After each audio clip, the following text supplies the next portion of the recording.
ಗಿಡಮೂಲಿಕೆ ಚಹಾಗಳು ಅಥವಾ ಸರಳ ಔಷಧೀಯ ಪಾನೀಯಗಳು ಉತ್ತಮ ನಿದ್ರೆಗೆ ಸಹಾಯಕವಾಗಿವೆ.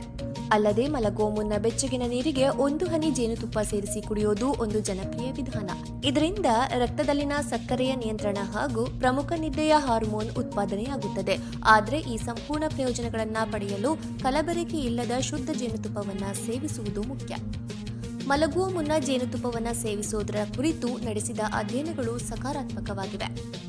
ಬೆಚ್ಚಗಿನ ನೀರಿನಲ್ಲಿ ಜೇನುತುಪ್ಪವನ್ನು ಬೆರೆಸಿ ಕುಡಿಯೋದ್ರಿಂದ ಗಂಟಲು ಶಮನಗೊಂಡು ಆರಾಮದಾಯಕ ಅನುಭವ ನೀಡುತ್ತದೆ. ಇದರ ಪ್ರಮಾಣ ಅರ್ಧದಿಂದ 1 ಸಣ್ಣ ಕಪ್ಪು ನೀರು ತೆಗೆದುಕೊಳ್ಳಿ. ನೀರನ್ನು 5 ನಿಮಿಷಗಳ ಕಾಲ ಮಧ್ಯಮ ಉರಿಯಲ್ಲಿ ಕುದಿಸಿ. ಒಲೆಯಿಂದ ಇಳಿಸಿದ ನಂತರ 1 ಸಣ್ಣ ಟೀ ಚಮಚ ಜೇನುತುಪ್ಪವನ್ನು ಸೇರಿಸಿ ಮಲಗುವ ಮುನ್ನ ಸುಮಾರು 30ರಿಂದ 45 ನಿಮಿಷಗಳ ಮೊದಲು ಇದನ್ನು ಸೇವಿಸಿ. ಇದು ನೈಸರ್ಗಿಕ ಸಕ್ಕರೆಗಳು ರಕ್ತ ಪ್ರವಾಹಕ್ಕೆ ಪ್ರವೇಶಿಸಲು ಮತ್ತು ಚಯಾಪಚಯ ಕ್ರಿಯೆಯನ್ನು ಪ್ರಾರಂಭಿಸಲು ಸಮಯವನ್ನು ನೀಡುವುದಲ್ಲದೆ ಉತ್ತಮ ನಿದ್ರೆಯನ್ನು ನಿಮ್ಮದಾಗಿರಿಸುತ್ತದೆ.